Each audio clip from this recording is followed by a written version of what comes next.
Hey folks, thanks for tuning in today. Brian is out on a hunt with lampers right now, so it's just me today. I wanted to give you guys a heads up that the audio was a bit wonky in the beginning of the podcast. The recording device to the headphones didn't actually start recording for the first 25 minutes, so the only audio that we have is from the camera. It's not the audio you're used to for about the first 27 minutes or so. I decided to leave it in rather than cutting out because I felt that the info was just too good to cut. For the audio perfectionists, go ahead and skip to around the 27-minute mark and you'll get that good, clean audio back. This podcast is with the Bishop family. You might know Bryce Bishop. He's the owner of Peaks Equipment and the creator of our favorite trekking poles, the Sissy Sticks. The Bishop family is helping Brian cut up his elk in their garage on this podcast. And while they were sitting down cutting up his elk for a couple hours, they decided to do a podcast. It's a great podcast on elk hunting, how to read the situation while you're out there, and how to apply the right tactics and strategies. Do us a favor, check out the discount codes we have in the show notes and descriptions. Use the codes and help support the show. All right, I'm done, guys. On to the show. Welcome to the Gritty Podcast. I am your host, Brian Call, and I am in a garage in a state that shall not be mentioned in the West. And I just finished an elk hunt. I'm in the garage of the Bishop family, and they're my guests on today's podcast. We're cutting up meat. This is my elk from 2020, my second bull this year. Haha. Good one. Thank you. Yeah.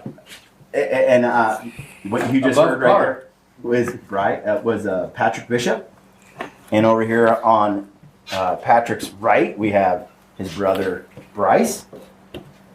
These two fellas are fast becoming good friends of the Gritty Podcast, and Brian Call. We met Bryce. You've been on the podcast, right? Yeah. Last year. Last year. Yeah, when we launched Peaks. Yeah. Well, when we were Sissy Sticks. So Bryce is a proud owner of Sissy Sticks, and you are the younger brother of Patrick. Yes. Who has killed more bulls than you. Significantly. I wasn't a dig. It was just a Everything's a dig with you. So, anyway, I wanted to get Patrick on here because Patrick has killed how many bulls now? Well, 14 elk in a row with my bow. Public land. General tag? There's all general tags. There's 3 cows sprinkled in that 14 years in a row. Yeah. Because when I lived down in Wyoming, there was a draw unit that we'd all put in for as buddies. And if someone drew it, then we'd all help them. And there was an over-the-counter cow tag you could get for that particular unit. So I just would hunt alongside of them and then get my elk while trying to help them get their bowl. So yeah, I think if I remember right, of the 15, there's 3 cows. That's pretty awesome. So I wanted to talk to you about that a little bit because we hunted for a couple days together, and we got to talking, visiting. And one thing I wanted to talk about on this podcast was different hunt styles, because I've hunted with a number of different people through the years, and each person kind of has their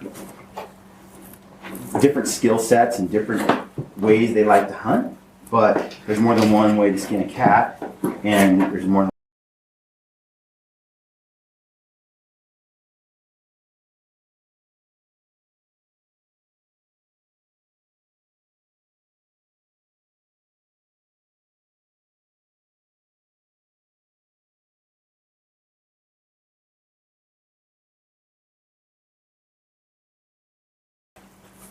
Tell me a little bit about your elk hunting journey.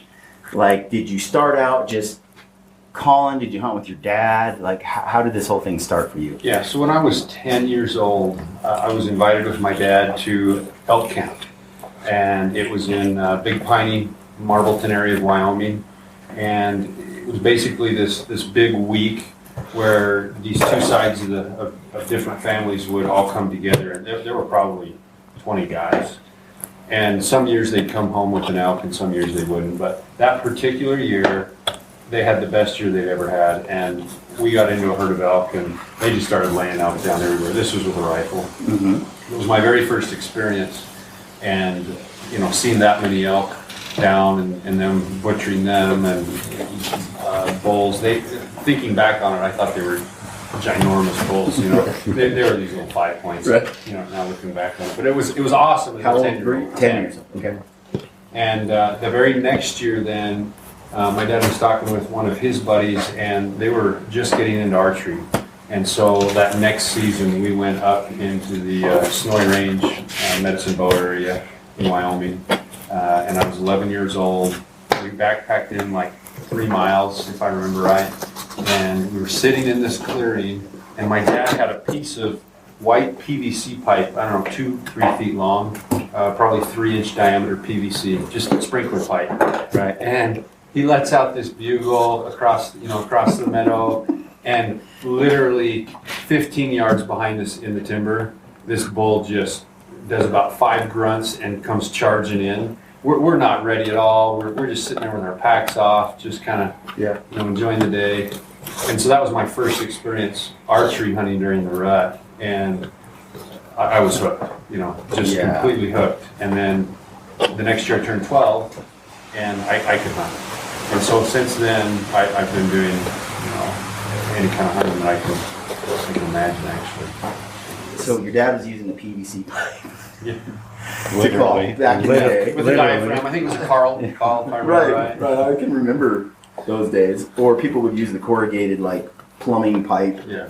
Vacuum tubes. Yes.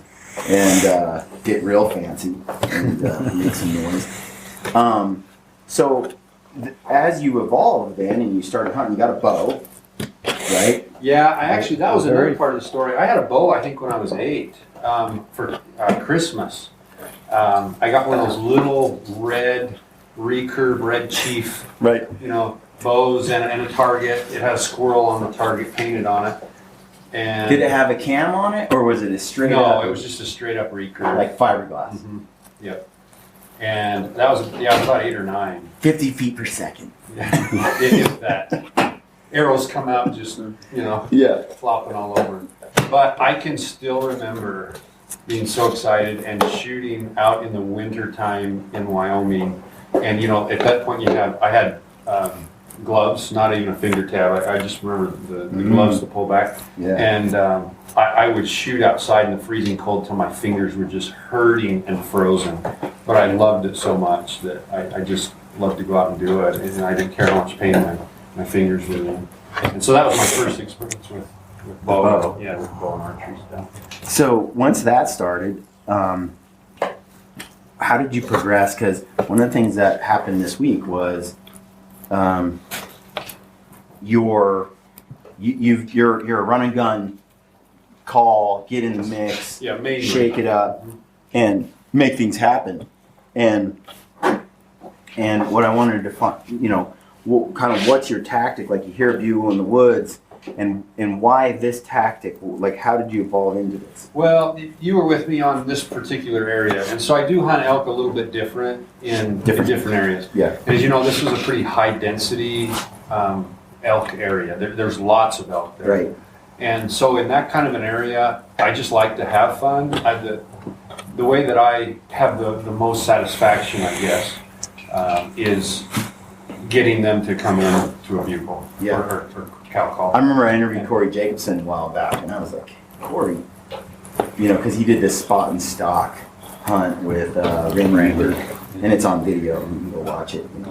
So I asked Corey afterward, like, dude, that looks so cool, and you snuck up on it, blah, blah, blah. And he's like, I hated every minute of it. He killed the bull, but he's like, for me, I really want to have that vocal interaction with the animal. That's the part of it that he's like, that I really love. Yeah. And I'm the same way. I think some people are like that, and you can see with the calling craze, like people love, and it's cool to interact with elk, get them all pissed and screaming at you and everything. So, as you got better at bugling, tell me like what happened. Like how did you start to have success? Because a lot of guys, they hunt 10 years before they kill their first bull. Yeah.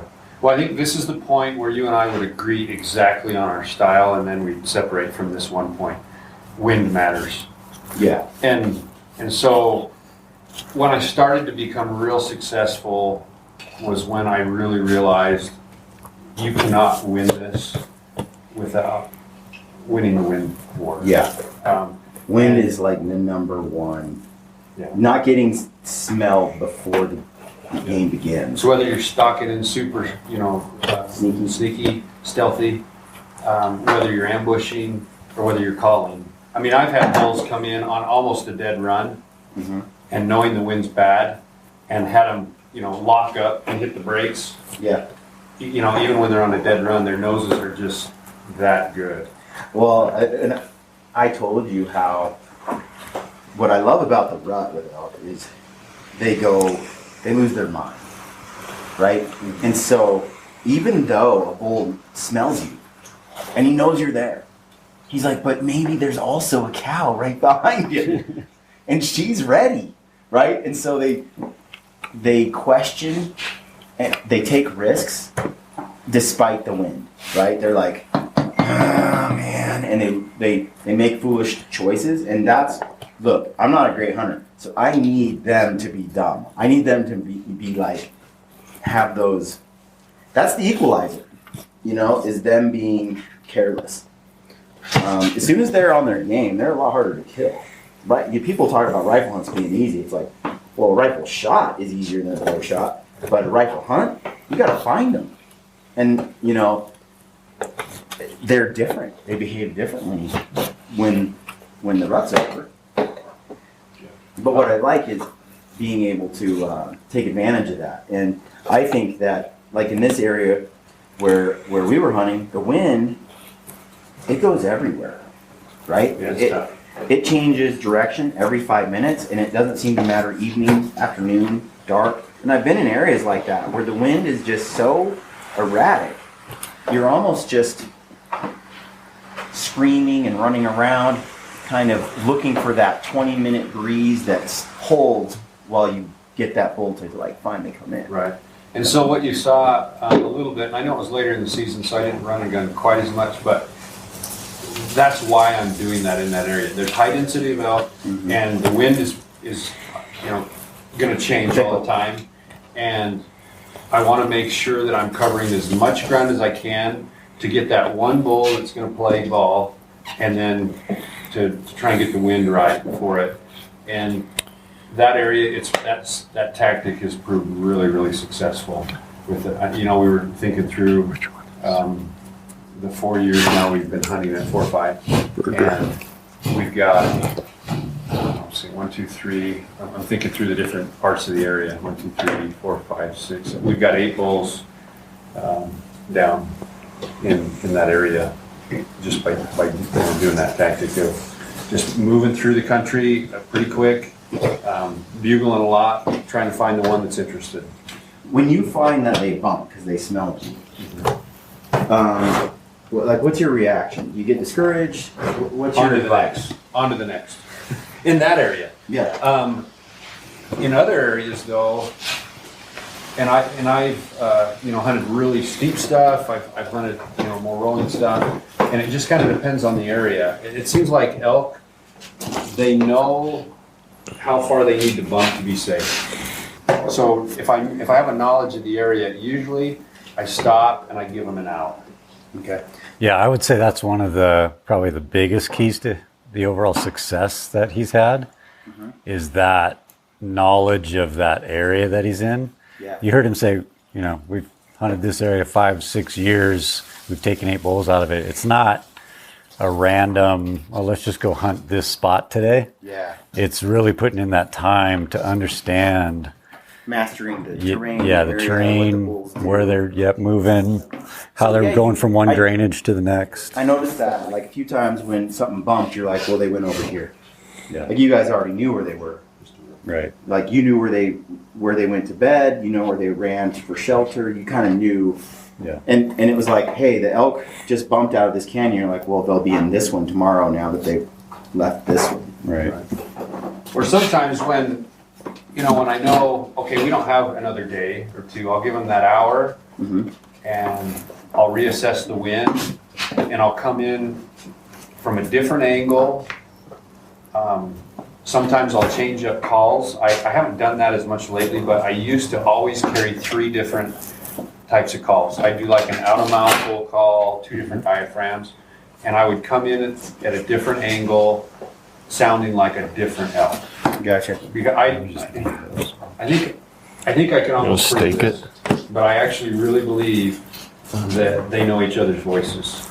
Yeah, And, I agree. And so I think when they get bumped, By an unfamiliar bugle. So it's the top one. that you shot yourself in the foot, then you need to change it up for at least that Yeah. day or the rest of the hunt, maybe. I would totally agree. A guy that makes the same exact bugle, same exact sound on the reed, after that bugle has been, Identified? I agree. I think that the elk are like, oh, that's that human again. At least For sure. the wiser, older animals do that, right? You know, Spike, it's not even fair killing the Spike. They're just too dumb. But your cow that's been around for 15 years, she's not going to go for that a second time in the same day. So that's kind of that area, but you know, one of my most memorable and one of the harvests that I'm actually most proud of is a spot and stock situation that I was in. I was down in what's called the Bradleys in Montana, and they just were not talking.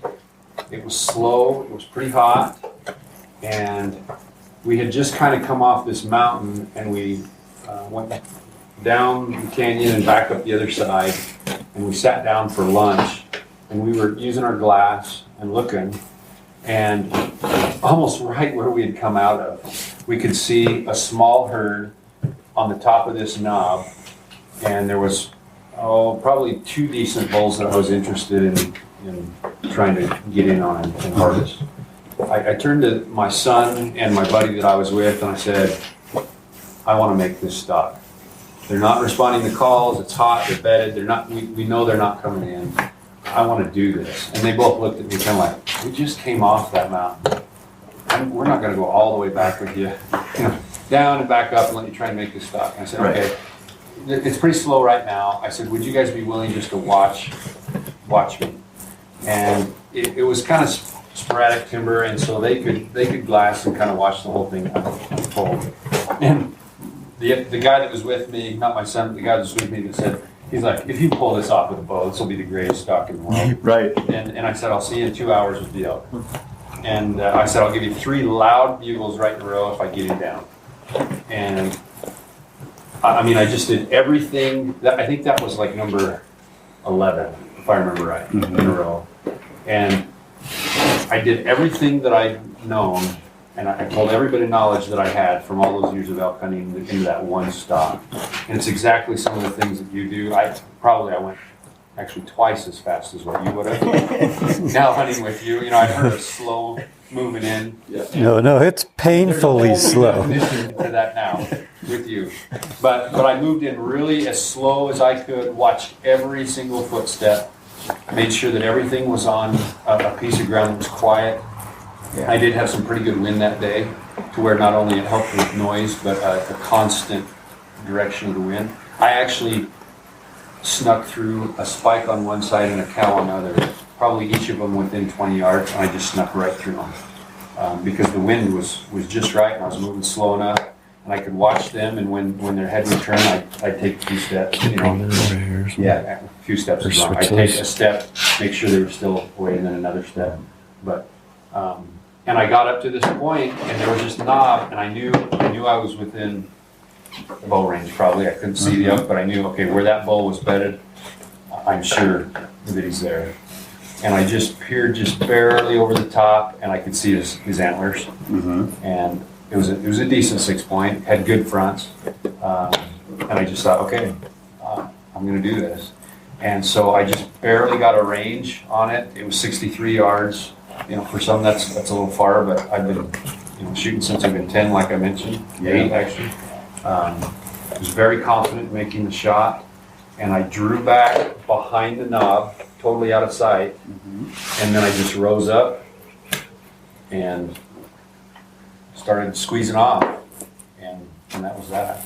And so that was one of the most satisfying, rewarding hunts that I've had. Kind of doing it all by myself, getting away from my tradition of how I'd like to do it, and just wanting to try and do a different method, and realizing, hey, this works too. Right. And a lot of people find more enjoyment, in that style.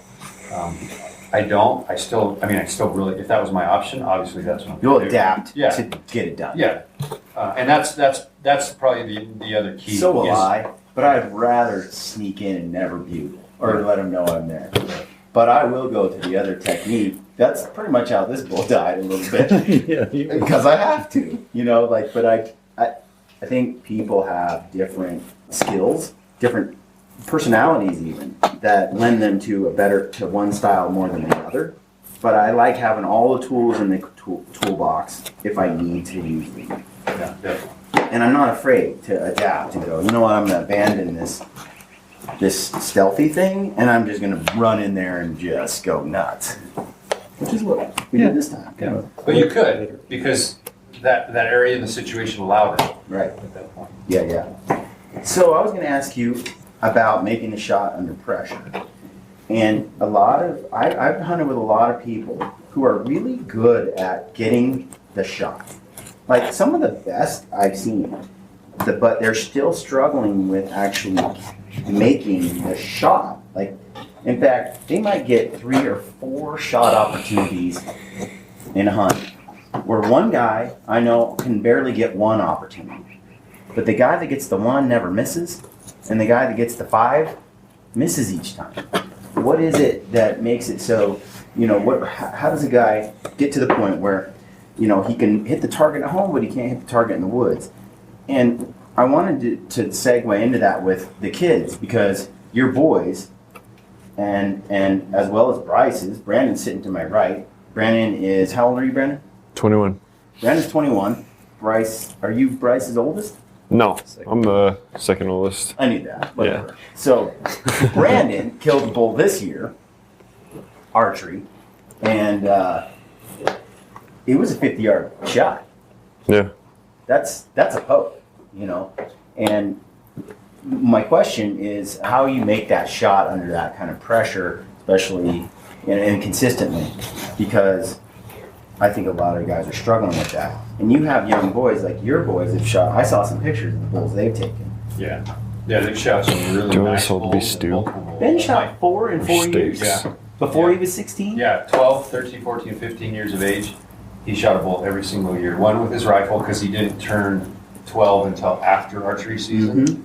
Kind of too And flat then to be the next steaks. 3 were This all is archery. super And lean. that's my question. stew meat. Like how do young boys, young gals, young people like that make those shots? How do you make those shots? How do you get someone past the point of capable of doing that? Yeah. So let me, I guess, answer it in 2 parts. One, I'll do for the kids, because I wish I would have had this, and I don't blame my dad at all.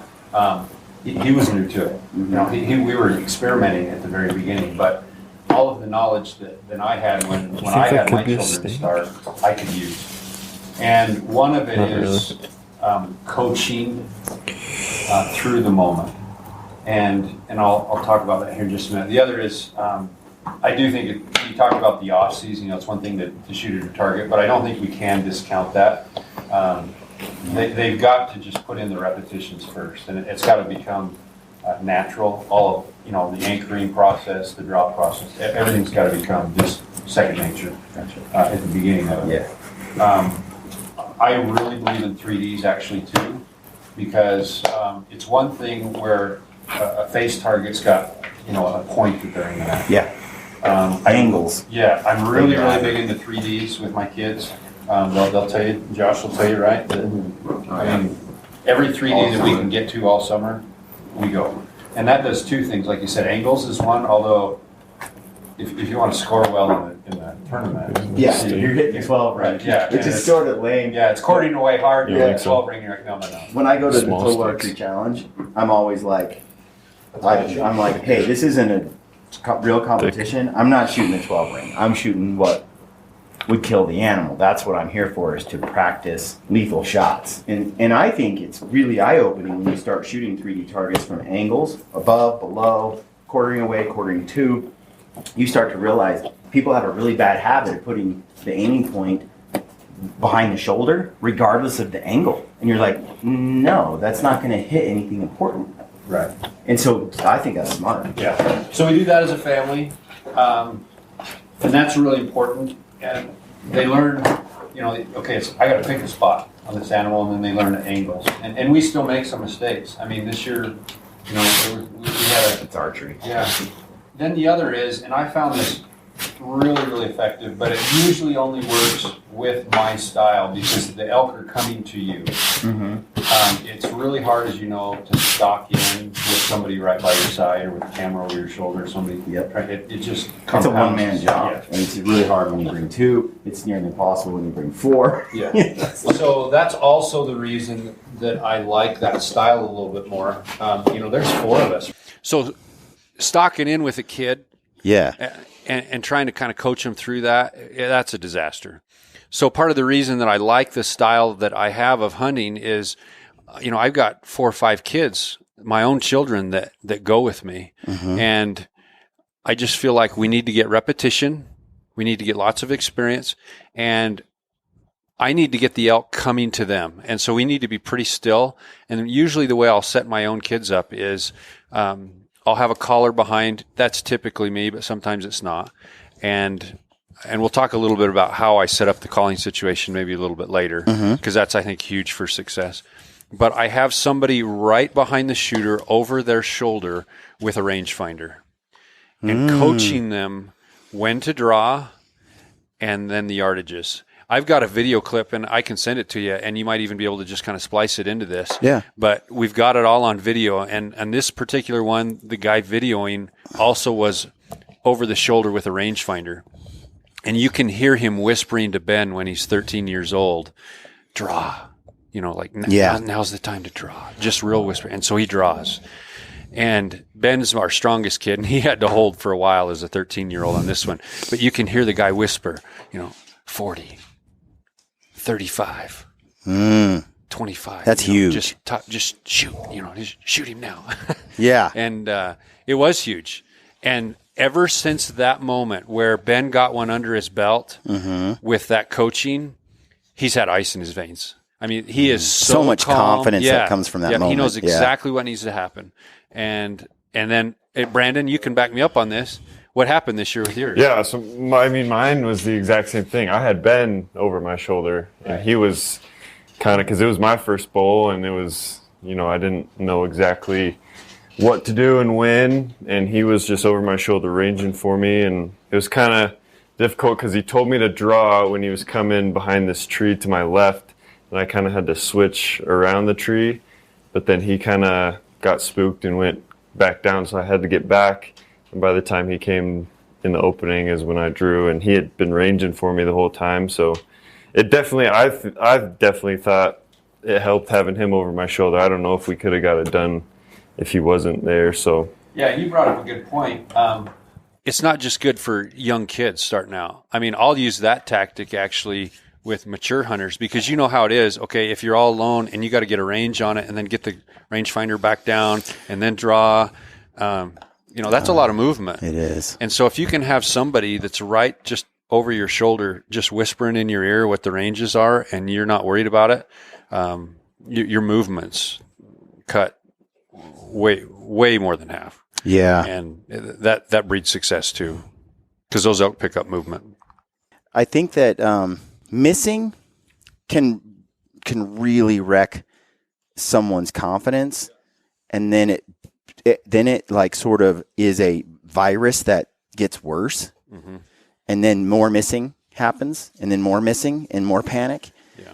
And being able to set someone up, a young person especially, for success on that right out the get-go, I think can really help with that ice in the veins feeling moving forward. Yeah. Well, I think that conversation that we had up on the mountain where we were talking through this, you know, the mechanics of shooting, and you, Brian, talked a lot about kind of your technique of pulled back, and then you're the hold. I think when you have that routine in your mind that you can go through in the moment, it helps to kind of settle the. I know for me, there is a process, and when I follow my process, my steps, I don't just draw and shoot when I shoot every day. I have a process through 4 or 5 things, a couple of key things that I do every single time. And then I know when I go through the process, generally I'm hitting my target. I know a lot of guys who they just shoot. They just aim kind of absent-mindedly, shoot out to 40, 30, 50 yards. They just shoot, and well, that's all fine. You're not telling yourself anything. You're just sort of going through repetitions. I don't think that's that effective long term when you're in a high stress situation. Well, and I think when you just follow that process in the moment, you're not focused on, oh, there's this animal right in front of me, I got to shoot right now. You're focused on the process, and you naturally are bringing that pin into place, settling that pin, shooting. And I said this about speaking in front of groups. It's kind of an aha moment for me one time when I was listening to someone talk about how do you not choke when you're talking in front of 1,000 people, at some kind of talk or speech. How do you not go? I mean, don't you panic? Like, what if I forget what I'm going to say? What if I lose my place? What are these people thinking? And the speaker said, look, if you're focused on your message and the process and what you're delivering, and that's what's on your mind, that doesn't happen. When you start to kind of take an out-of-body moment and you're looking at yourself and wondering what other people think, when you become self-conscious, essentially, then things go downhill fast because now you're not focused on process. You're focused on what if this doesn't work? What is, instead of going, I think, Patrick, you were telling me you have your process. You got your bow up in position so you don't have to move it. It's already there. Yeah. So when I'm out in the front, when a calling situation's happening, I try and make everything on my terms, first of all. And I know that's somewhat of a mindset because really the it's elk not is going to do on, what it's going to do. But you get in that mindset that this is on my terms at this point. That makes you calmer. Confident. Yeah, calmer. You're in control. You're like, there's no out of control feeling. Yeah. And then I start looking at all the different scenarios that can happen right in front of me. Okay, there's a window here, and I range it. And I'm like, okay, that window is X yards. Oh, he might, come up this side right here. How far is that? Where's a tree? If he's coming up that way, where could I draw? All of those things seem to just almost simultaneously, and they're now just happening naturally. Super fast. Yeah. Boom, boom, boom, boom, boom. Yep. Autopilot. But they didn't used to be that way. I'd have to consciously, step by step, kind of look at the situation and do that. But I set that up in my mind, and then when it starts to unfold, that confidence is there. You're like, oh, this is unfolding exactly. You already have said, if he goes here, I'm going to do this. If he goes there, I'm going to do that. And if he goes there, I'm going to do this. Yeah. And then here's the other thing that I think some hunters don't do, and that even that prior preparation doesn't come to fruition with a harvest because the elk doesn't stop in that window per se, right? And I've learned, and Ben does this all the time too now. Your son. John will do it too. We'll all do it. And I've taught them that, look, you're in control. When this thing's coming in, you're in control, and you can stop that elk almost on a dime just with your voice. Yeah. And I've got another video where Ben's over the top of my oldest son, John, with the rangefinder. And when that bull gets to like 18 yards, he drew back 2 minutes earlier. I can't believe it. It's like 2 minutes and 8 seconds that my oldest son held his bow back on this because it just was coming in so slow. But at any rate, it came into this window at about 18 yards, and my son Ben, just with his voice, just went, "Yo," and that bull just stopped.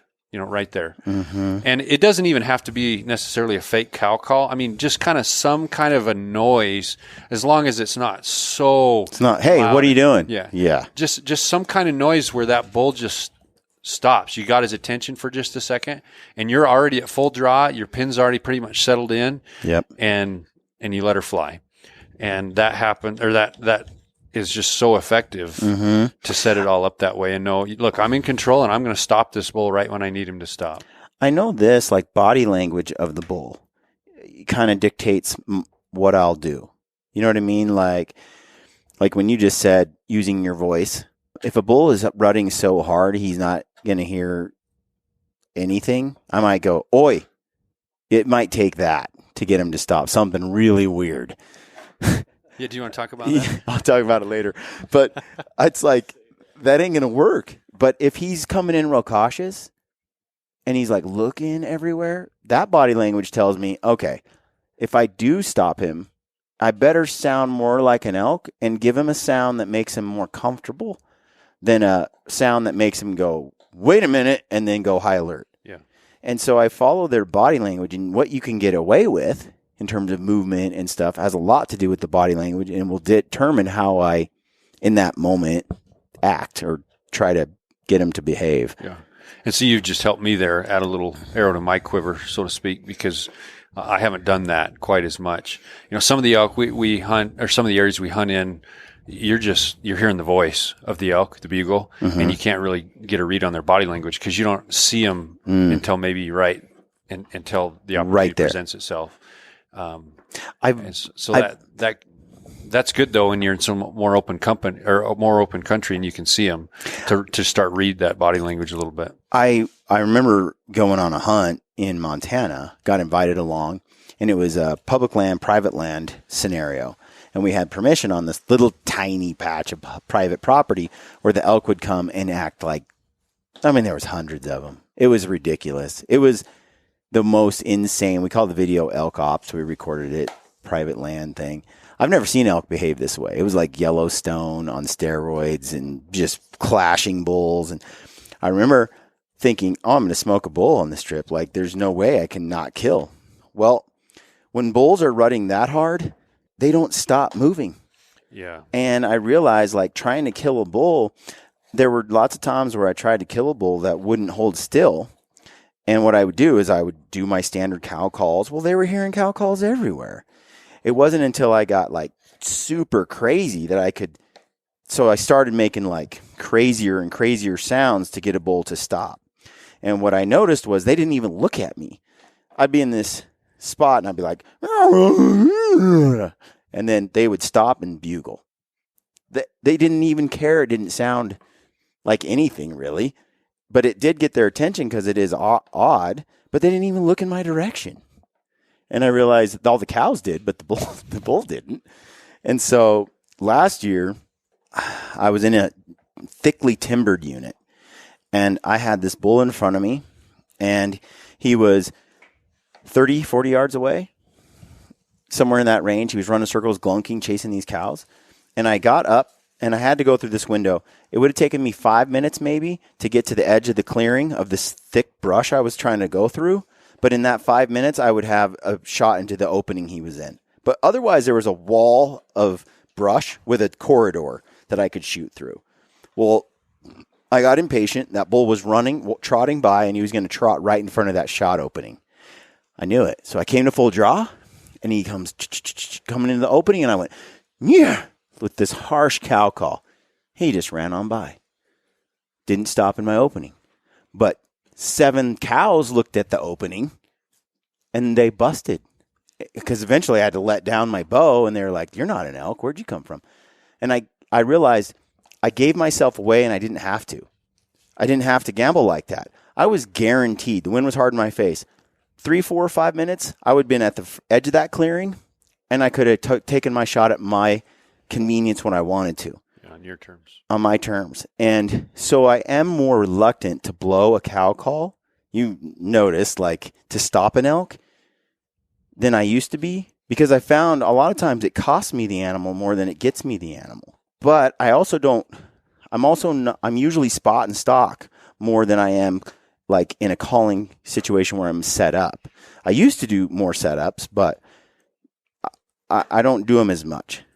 But I do feel like it makes a big difference having someone over the shoulder to range for you in that moment. It's calming, because the steps it takes to range and then draw in those moments that are happening fast, they're really tough. Right. So do you normally have like a range guy with the shooter most of the time? I would say 80-90% of the time with my kids. Yeah. I'm a little prideful, and and my kids will tell you if they were to step on a branch and screw it up for me or something, you know, they'd be yelled at for a few days. So I don't like to blame my kids for, you know, how it failed or whatever. So usually when I go in though, I'm alone. I'm solo in front of the caller or something. But you mentioned something that I do that I think is real important. When I'm in that ground zero territory, you know, the red zone where I think it's going to happen, like you mentioned, I try and keep that bow up in front of me. Yeah, I want to almost in shooting position so that there's no movement. And I notice when you draw your rangefinder and you're ranging, your arm, you're using your body as a backdrop. It's not out to the side. Right. So if they look at you, it's almost like when a hunter stands in front of a bush. You get away with murder. You just blend into the bush. Yeah. And your arm blends into your body. And I even do a little bit of prep work. I have one of those little pockets, you know, that my rangefinder's in right here. And instead of having to dig clear down into that pocket, I actually take it out of the pocket well in advance and just kind of lay it on top of the pocket. So it's not down in the pocket. I just kind of lay it on top of there. And if I have to move, then it seems like it sits there pretty well. But so my bow's out in front of me, and my arms tucked into my side right by that, and it's just a rotation barely of the arm right in front of my chest, right up, get the range, and then go back down, little movement as you can, almost using my wrist even more, and then lock in and draw as best I can without making much movement. And that seems to really help, because if you've got your bow all the way down at your side and you're digging down into that and you're coming up and back down and then you're putting your bow out and then you're drawing, it's way too much movement. Yeah. They're going to see you. And even then, I've been seen using that method that I talked about. You're seen, but the movement is so slight and slow that they're kind of like, what is that? Versus, oh, crap, you know, that's a human there or something. How often do you draw your bow while they're looking at you? Well, it depends on the scenario. The bull this year, I did. And why do you? Because you have a couple options, right? Bull looks right at you, and you're like, he's on to me. There's no way he's just going to look away now and do something else. Or you're like, he's looking at me, but maybe he's looking through me. And if you sit still long enough, he'll eventually go back. There's those two scenarios. It's a gut feeling on what you do. Do you freeze usually? I try to just play the waiting game most of the time. Yeah, I think it totally depends on the scenario. So this bull this year, he came out of the clearing, and it was a big clearing. It wasn't just a little, you know, this clearing was probably 60 yards in diameter. Jeez, yeah. And he was coming out right into the center of it. I knew I had nothing to where he's going to walk behind a bush or he's going to walk behind a tree or, you know, something. Yeah. If I stay still enough and he starts to walk where I'll get a draw opportunity. This particular situation was I either draw or this elk is this you opportunity. Lose the opportunity. Gone. Yeah. And so, but because I was already set up the way that I was, I thought, okay, I can probably get drawn back and he's not going to freak out too much. And I did. I drew back, and you could tell when I drew that he kind of even zeroed in more. You know, it was like, that's moving. Right. But by that point, it was too late, and the arrow was in the air. And so, do you practice super slow drawing of your bow? I don't. And to be honest, this is something that I always think of in the off season. I'm going to do, and I'm going to get in the gym like you. And my life just, I mean, you know, everything I'm involved in with my church and with other personal things and my employment. I just, and that's somewhat of an excuse too. But I think I'd be much more effective if I was stronger. Because you could do that. You could draw back super slow. You could keep that bow up in a certain position and be way more effective. So my suggestion for wimps like me, you know, I don't have the python arms like you do, is shoot a poundage that you can draw that way. Yeah. And I'm actually getting to the point in my life, if I don't start lifting, I'm going to have to lower my draw weight. I usually 66, 67 is about my sweet spot, but I could tell actually this year that to draw the way that I want to draw, I need to be probably down in the 60 to 62 range or just start lifting. Yeah. And there's some situations you get in where you can't draw like you normally draw. You know, I got in one situation because my elbow is out usually a little bit, and I tucked up next to the side of a tree too hard. It was last year, and I couldn't. My elbow couldn't go out, and so I was tucked in like this trying to draw, and I don't have any strength to draw like that, and so Right. I had to kind of get out and draw sideways, and I screwed that one up. That bull saw me, and I think that I've learned that if I draw my bow in front of an elk that's looking at me, if I can draw so slow, like inch by inch by inch, that when I move like that, they watch, but they don't spook. Right. They let me do it. Anything faster than that, and I'm like, jink, especially the cam rolls over and I don't control that, yeah. they're like, I've seen them just run. But if I go like inch by inch by inch, I've been able to kill a bunch that way that are looking right at me. So I might gamble that way. I will never do it on a coos deer because it doesn't matter.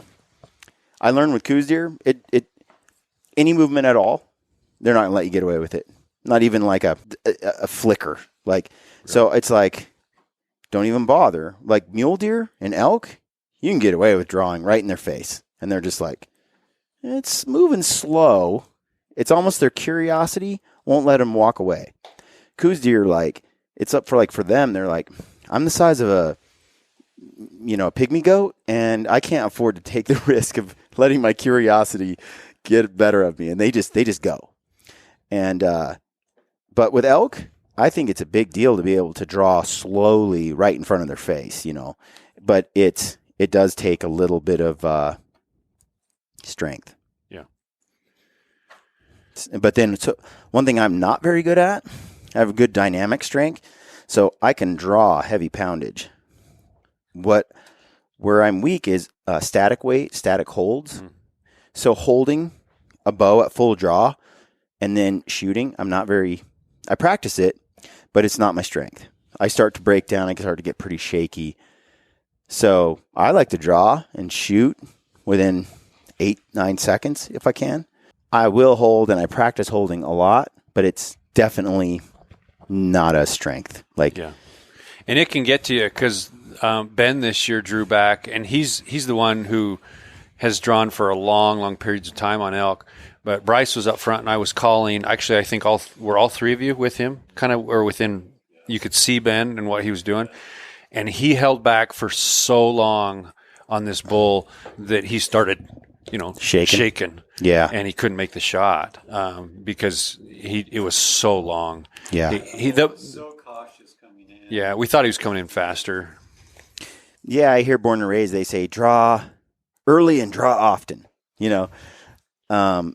Meaning that they have elk they're calling in often, and when they do those call-ins, those bulls are coming in pretty good. And what they don't tolerate when they're in that 30-yard bubble is a lot of movement once you're in there. So they're just like, man, if you draw and you have to hold for a minute or 2 minutes or 3 minutes, like be able to do that. They'll find that that's often the trade-off, the better of the two. Yeah. That's where you're talking about reading elk, though, also. And although, like on Ben's, well, I couldn't see it. I could just hear it. But you can kind of tell the ground that they're covering with how loud that bugle's starting to get and how fast they're starting to come in. And you can sometimes time it that way. But you've got to just make sure that you're drawing at a point where you feel comfortable that you might have to hold a little bit. And for some people, I can hold it for 2 minutes. Me, 60 seconds probably. And I just know I'd rather draw when they're a little bit closer and I know there's a tree that they're going to go behind than draw almost when they're out of sight and coming in. Let's talk about that, like setups, because we were talking about tree stands. Which I've never done. which I've done a lot of, and I'm like, this place is tailor-made for tree stands. It's like, if I had had a tree saddle with a few steps, dude, I'd have slayed a week earlier. Like, there were places where the thermals are perfect. They keep your wind up off the ground, and you get in tight on these elk, and it's really timbered where these elk like to bed up. And so, and you can get a more consistent wind pattern up in some of these trees. And I get really high, always have. When I get in a tree, I don't bother with like 20-foot sets. I'm like your 40-foot guy. Like, I want to be on the moon. Sniper from above. So that's kind of how I roll. And I really like that setup. I have found I like to set up on especially critters that kind of spot you in a tree. Or if you do have to set up low, I like to have a tree I know they're going to walk behind, or a bush. And it's like, you see them appear, I don't move. They go behind that tree, I'm at full draw. And when they step out, I'm already there. And you use the cover in your setup to mask it. Now, when you're calling for elk, it's a little different, but sort of the same, right? You want to make sure that the elk, if they do see, like, they can't see the collar, basically, before the shooter. That's the key right there, is too often I think people, well, two things. They want to be somewhat close to the shooter for some reason, maybe curiosity. They want to be part of it. Yeah. And they just, they can't stand not seeing what's happening. Going on. And others justify a little bit like, well, I have to see what that elk's doing so I can make the right call at the right time. Mm-hmm. And there's a partial truth to that. But elk are so good at identifying where the sound came from that my belief is, unless the collar is out of sight, you're actually putting your shooter in a bad position, really, where they're going to hang up too early. Because if they're seeing that sound is coming from right there, they're going to hang up. Yeah. And so I always, when I'm calling, I make sure that I can't even really see the shooter. I go just usually out of sight of the shooter. Okay. Is what I usually do. There's some scenarios, where that can't happen or it's not going to happen. But in most cases, I'm back that far. And like I said, I let them then stop the elk with their voice. I used to, years and years ago, I used to be the one then would make the cow call to try and stop the elk for my kids or whatever. But I just decided, no, they can make that little cow call that they need to try and stop it when the window's right or when they've got that shot, if it's not stopping in something that's already right for them. So how do you attack the situation? And what are the other parts of your setup? So, for example, when you hear a bugle, what sounds do you make in return? Are you like I do mostly cow calls, or I bugle, or like what is it? So it depends on if they're bugling without me, or if I'm trying to locate and identify where they're at. Okay. If we're not hearing any elk at all, typically I will start off with one cow call, and sometimes I've had a bull answer 60 yards away in the timber. That just we didn't know they were there, and that cow call is enough to identify where they're at. Okay. Other times, I do that cow call, we don't hear anything, and then I'll do a location bugle somewhere. And just depending on what happens, I mean, you have to start to read the elk at that point. You can tell when an elk's getting fired up, and if they want more, or if they're just kind of locate and bugle back to you and like, I'm over here, but I'm in my bed, or I'm over here and I don't have any interest in coming in, or like, are you ever worried about overcalling, undercalling? What's your strategy there? I think all of them would say I'm never worried about overcalling. Asking Patrick You're not like to bugle? Yeah. You're all in. I think I remember watching a video with Corey Jacobson once, and he had some hunter like left a note on his truck, like, you call way too much, and I'm one of those guys. Yeah. Because I've just been in so many situations where elk they go nuts, and I think you're either committed to the strategy or you're not. It's the people who won't go one way or the other. No calls or just hardcore. It's the people in the middle who are like, well, I'm going to dabble, but then I think maybe I'm overcalling. That's my opinion. Yeah. People who go hog wild, like Corey, it works. Yeah. Phelps, same thing. And the only time then I will stop, is when I think that elk is too close, or it has become within scene distance. Like I thought I was set up far enough back, but all of a sudden the elk is there. Usually at that point, I go dead silent. And I've learned you have to just be much more patient than them, which is super hard. Yeah. For you, it's not. But, 10 minutes sometimes once you see where they're at. And if you've been calling back and forth a bunch and it's been a great, experience and there's lots of talking going on, I stop. And their curiosity eventually gets to them where they're like, I need to step forward another 20 yards. I must have misread where that call was coming from. Yeah, did they leave? I think it's actually more effective to go silent on them, dead silent for 5 minutes in the middle of a sequence like that, because that's what I have observed. They're like, well, crap, I was enjoying this, calling from 200 yards away and them calling back, and now did the party leave? Right. I'm not part of it. Yep. And then there's been a few times where I can tell they're starting to hang up a little bit, and I actually back up a ton. I think, okay. Leave the shooter up front? Yep. Leave the shooter in the same position. That's another thing. Never back up, ever. As the shooter? As the shooter. I've noticed that, like, you're going, okay, I need to get in a good spot to shoot. And, I just went through a great area 20 yards behind me. I'm going to go back to there, and we're going to set up there. I've watched so many elk sniff the ground. Or, I don't know how good their scent is, if it's like bloodhound good or whatever. I just know it's really, really good. Yeah. But I have watched them come in and sniff the ground where you were standing and then bolt. Yeah, of course. Yeah, I mean, your shoes have scent on them. I don't think they're as sensitive about that as other animals. Bryce and I had this conversation. Elk are more like, are you there right now? They don't care that you were there yesterday. Like I'll go through an elk area, a bedding area or whatever, and they're not like a blacktail, or a whitetail. You walk through an elk bedding area that afternoon, you come back the next day and they're all there. It's not like they can't smell that you were there. I think they do. I just don't think they're like, well, they're not there now. And so they don't care. But when you're 10 minutes ago you were there, I think they smell you off the ground, no problem. Yeah. And they don't like it. And I think they can tell the difference between 10 minutes ago and he was here yesterday. Yeah, I mean, we've got footage this year of a spike that was coming in, and Josh was filming it, and he just kept inching closer, and he would put his nose straight to the ground and sniff the ground for a little bit.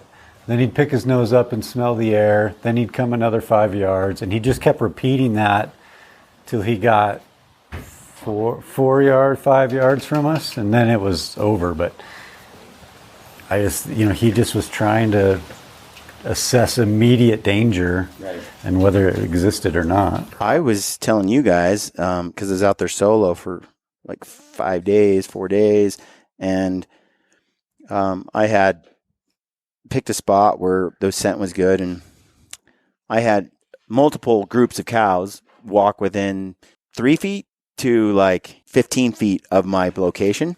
Almost every day it happened at least once. It's crazy because the wind's swirling everywhere. But I found a couple pockets where if I sat there, the terrain and the thermals kind of kept my wind above them, or it would pick up and blow over, above them on the hill. But something I observed was there'd be these cows that are coming down this hill right behind me.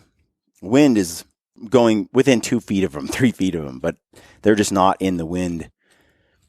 But they smelled my tracks on the trail. Cow stops. I'm watching her. She's like 10 feet from me.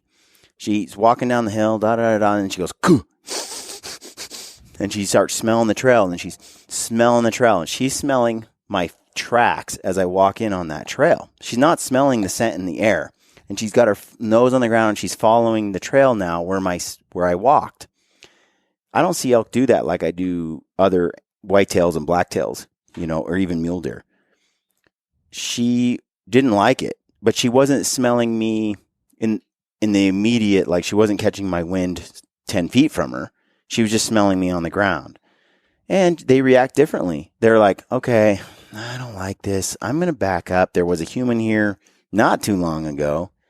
And then they just went around, and then they went below me and fed for like an hour. But she kept looking at the hill, knowing there was something that had walked on that path. Right. And she was like, and she never let up. Yeah. And so in a calling situation, when that happens, that they're not going to proceed forward then. And then the other thing, there's two things. So when you're out of sight and you think they've hung up, you can move back and make it sound like, hey, the party's leaving you. The party's going away. Yeah. And they'll come forward. And then the other thing that you did that I've done oftentimes, and I need to get back into it a little bit more, is if you're completely out of sight, you can make a ruckus back there. Yeah. You can start breaking branches and throwing stuff around. And I would listen to elk do that all week. Just go berserk. I'm like, we can do that. Yeah. Yeah, they're not quiet. I mean, sometimes they're quiet and stealthy coming in, but during the rut, when things are going on, I mean, there's lots of noise being made. Yeah. And so if you can be out of sight and making all that noise behind your shooter, and they're not seeing the movement and what's going on, they're just hearing it all, that's really effective. I want to make them feel jealous they're not part of this party. You know what I mean? When I do that. But so going back to when you set up where they can't see you, your shooter goes forward, and then what sounds do you make? I just try and read the elk. Do you kind of mimic them? If they do chuckles, you chuckle? Sometimes. I'll cut them off sometimes. It just really depends. If they're getting real fired up, I'll get fired up. I know Bryce was telling me, who was it that said never let them have the last word? Yeah. So I've done that method, but I just try and read the elk and how they're acting. And some of them I've noticed.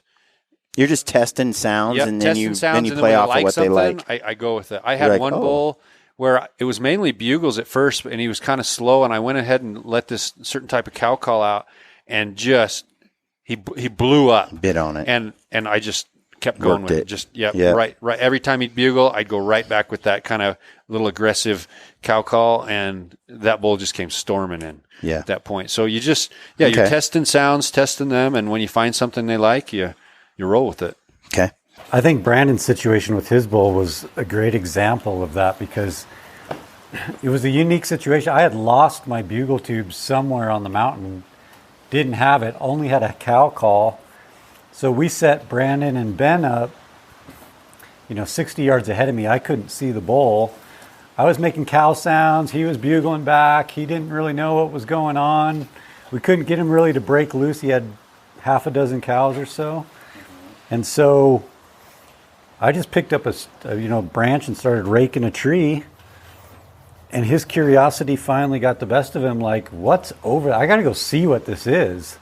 And that's what broke him loose finally, to where he came in to that 50-yard mark for Brandon to get that shot opportunity, because he just, we had to play off of what he was doing, and nothing was really working. And so we just kept trying those different tactics to see what finally eventually would break him loose. And that raking, he just got curious enough to go, I'm going to go see what that is. And he didn't come. I watched as he came in. I could see his antlers. All of a sudden I saw his head pop up. He looked at where the sound was coming from, didn't see an elk, turned around to go back to his cows. And that when he turned around to go back, that's when Ben was able to kind of chirp at him and get him to stop. And then Brandon already had his pin set, because Ben was ranging and telling him what the distance was. And it was just a perfect scenario. So I don't have the mic on, but I was hunting with a guy this year who's killed a lot of big bulls here in Montana. And we were in this meadow, and the elk weren't really responsive, just calling but not coming in. Yeah. We were close, we were probably 80 yards. And he actually started pulling grass out of the ground, like he was feeding elk. And that sound was enough to get a couple cows to come and pull over. And I've never seen anybody do that before. Like he was pulling the grass, like he was eating grass out of the ground. And that was enough just to convince them, like, hey, there's actually some elk over here. Yeah. Change the game. I saw Brad dump water bottles out to sound like pee. And they just came like, oh, that's not fake. And they came trotting in. It's like...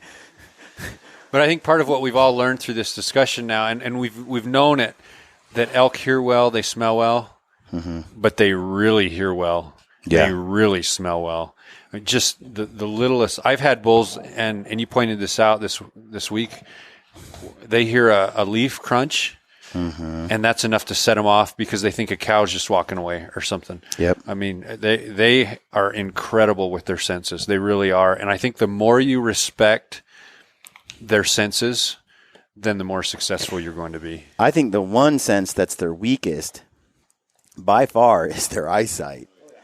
So that's why Bryce and I decoyed them which I'll do in another podcast. We'll talk about that. But is that what you call what you did? A decoy? I call it decoying. I call it strange. But it works. Having hunted a lot of open country for elk, which I really enjoy, I've learned how to move in open country and fake them out. Because, if you're going to cross 400 yards, 300 yards from elk on a hillside, they're going to see you. And to get out of view on open country, you got to go another 400 yards up a mountain. It's like you'd be climbing mountains all day. Yeah. I'll be the first to admit I didn't think that we had a chance. And we'll talk about it later. And I do it all the time. Like, I walk in front of elk, and decoys. Anthony has used decoys a ton in open country, my buddy Anthony. And what we do is we crouch down to try to look like, first of all, with one human, it's really hard to fake out an elk. But you got two people, you hunch over, one guy's the back legs, one guy's the front legs, and you hold up a heads-up decoy in the front, and you're broadside, dude, those elk look at you and they go back to feeding. And you just walk right in front of them. Just right past in a meadow. Just real slow. And it works. Having technical difficulties here. Sorry. They either run away and freak or they just go back to feeding. It's kind of like, it's a gamble, but usually when we pull that trick out, it's because there's not another option. But their eyesight is definitely there. So here's something I want to talk about with you, little Brian, and I think I've got the answer, and I'm super excited. I mean, it was fun, really fun for me to take you into an area that I know really, really well, that I love, but I've never been successful in getting a big bull, right? Right. And so we've talked about, I've got 14 in a row, 15. This year was 15. Yeah. 15 in a row. But I've never shot that giant herd bull. And yes, there's those occasional scenarios where you're running a gun and you're calling in and those big herd bulls break off. But I had a buddy say, if you hunt long enough, you're going to shoot a monster, right? Yeah. But if you were going to shoot a monster all the time, you've got to do it differently. It's a different game. I think so. And on public land. Right, on public land.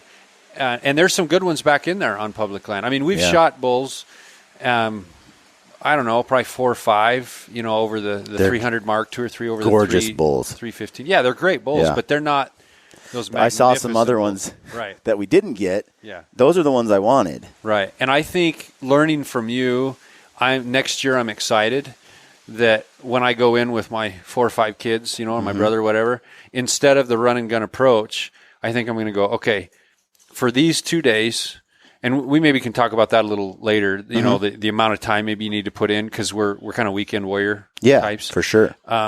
But for these 2 days that we're going to hunt this weekend, Friday and Saturday, let's try this. Yeah, we're gonna sit all day, all of us, in 5 different locations back in here, and we're just going to see what happens. And it'll be really interesting to me how that starts to play out. I think it's going to play out really well for some personalities in the group, and for others, they're going to be like, "What are you saying about me?" No, I think that you'll endure whatever. I think I'm going to bring a book. Boredom you have. Yeah. You'll endure it because of this size of bull that's in bow range, comes into bow range. Yeah. You'll be like, all right, if this is what it takes to kill the herd bull, I'm gonna go ahead and try this. Right. Because when you're trying to get that herd bull, which is what I've been trying to do as I've experienced more and more hunting, right? Like, you sort of evolve. You got 15 bulls now, and you're like, I wonder now what it would be like if I tried a different tactic and went for this bull. Now you still have the toolkit that you've had acquired so far, but you could add a whole nother dimension to it.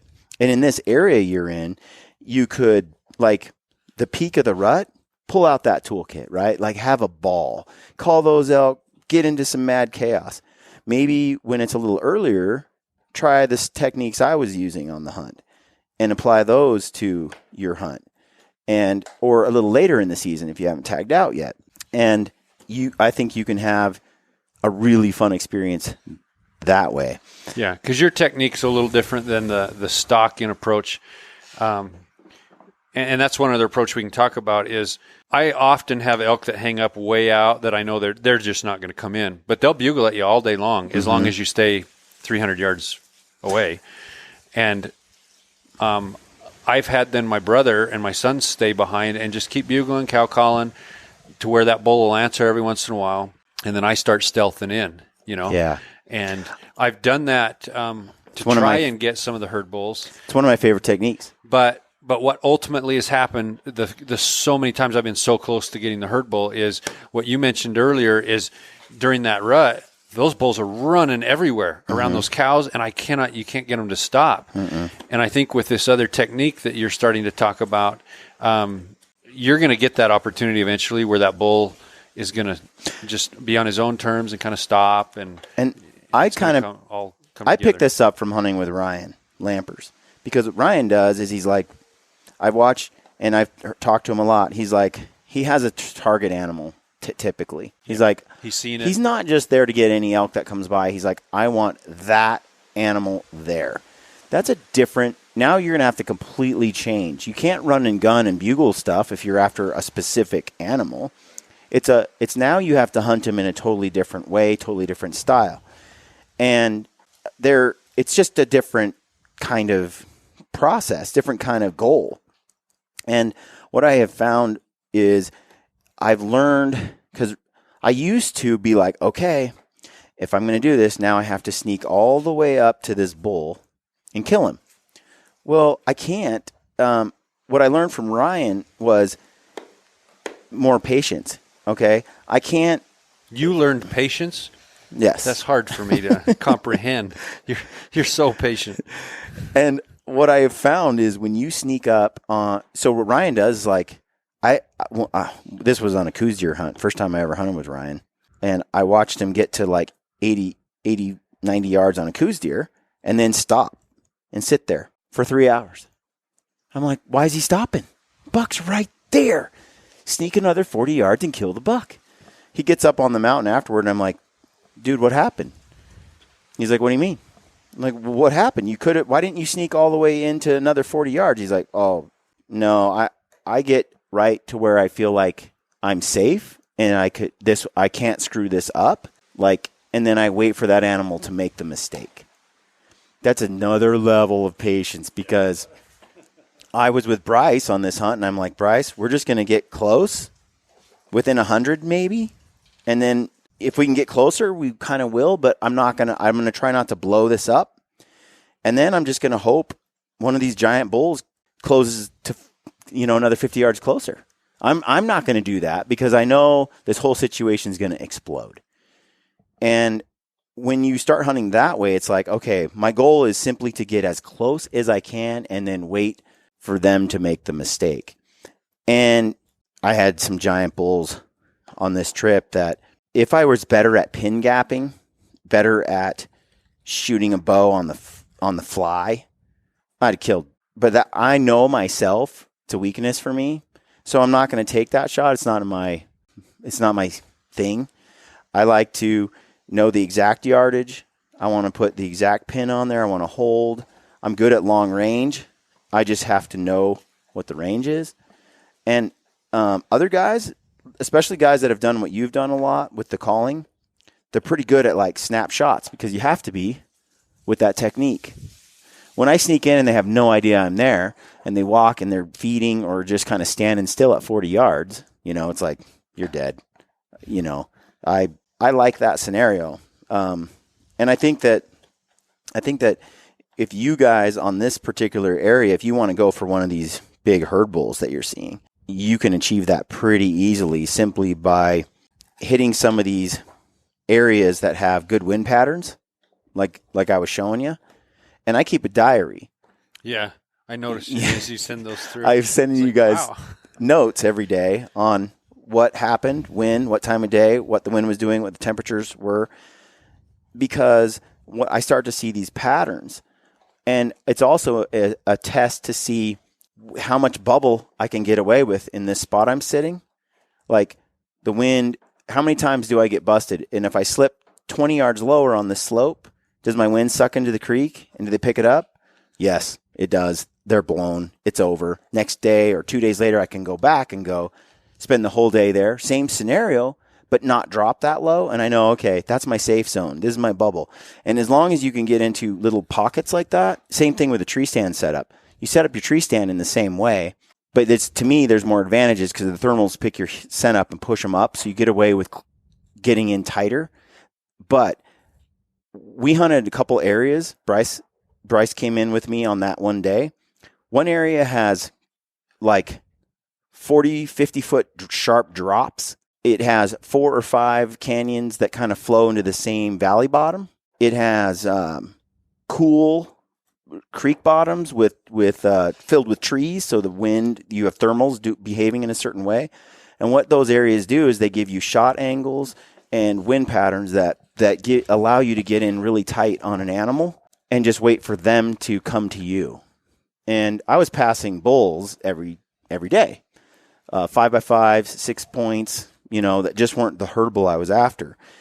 And when you hunt like that, it can be frustrating because you're trying to kill the big bull, and he doesn't play by the book. Yeah, but it was super educational to come in. And, we've hunted that unit a lot, and we've always done it kind of our way because we have learned the terrain and we know of our calling style, what has worked and what hasn't worked.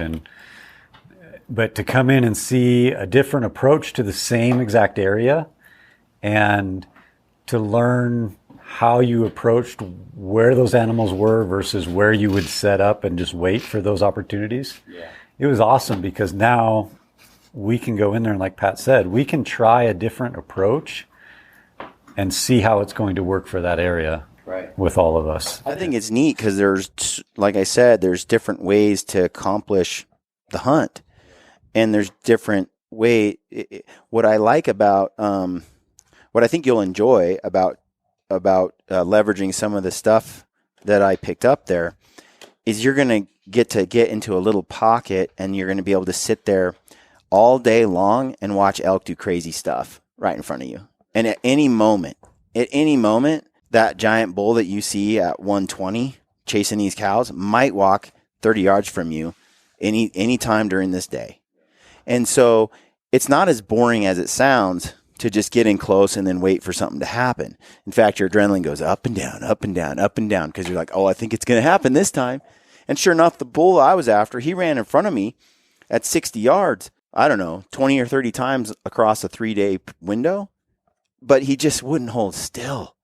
And I was too worried about cow calling to stop him and having the same scenario I had in the past where he just keeps on running, but 30 cows look at me, But the way that this unit was working, I probably could have gotten away with it. I was probably too conservative because those cows, they probably would have looked right at me.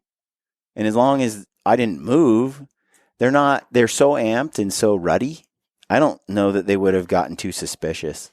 I think I could have made a whole bunch of cow calls, had 20 cows look at me, and they probably would have been like, there's a cow somewhere up there, I think, whatever. Because they were in that mood, But I didn't want to risk it because I knew if I was there long enough, I had 5 more days. I'm like, one of these days, as long as he doesn't ever know I'm here, he's going to do what I want. But something spooked them, and they were gone. Yeah. And that's the risk you run. But if you have 4 or 5 spots, like the one I kind of developed while I was there, then you just fall back to the next one or to that one. Or you send all 5 dudes out. This is what they do like on a whitetail lease, It's like, well, these are the 5 killer sets. Yeah. Everybody goes out. One dude kills a buck every day because one of those sets is going to produce. Yeah. And that's what I'm excited to find out. I'm a statistics guy. I love running numbers. Yeah. And so I've kind of got all of my statistics on the past 15 years, really the past 10, because that's when I've got it really, dialed. And my kids started harvesting elk. I mean, we've probably, harvested, I don't know, 25 or 30 in just the last 10 years between me and my kids and my brother. It's so incredible. It's been we've been Archery. super blessed. Yeah, these are archery bowls. Yeah. Yeah, we bantered back and forth, this brother here, for a few years. He's like, when are you going to take out the smoke stick? And I'm like, never. It's always going to be archery. And I've had some fun with rifles now. I'm getting back into it. But even for bears in the spring, I was anti-rifle for a long time. I was like, everything has to be done with a bow. But the other thing I want to talk to you about a little is time and sacrifice still. Because if people want to be successful, they do have to put in the time. If you're one of those guys that says, okay, I'm going to do one elk camp a year, and it's going to be a Friday, Saturday, you're probably not going to be successful. You're going to have fun. You're going to have fun, yeah. And you're going to get outdoors. Because they love it. They look forward to that. They get together with the guys, and they talk in camp at night, and it's a wonderful experience. It really is. It's bonding and everything, and they can tell the stories of the one that got away or whatever. But if you want to be consistently successful, you've got to put in the time.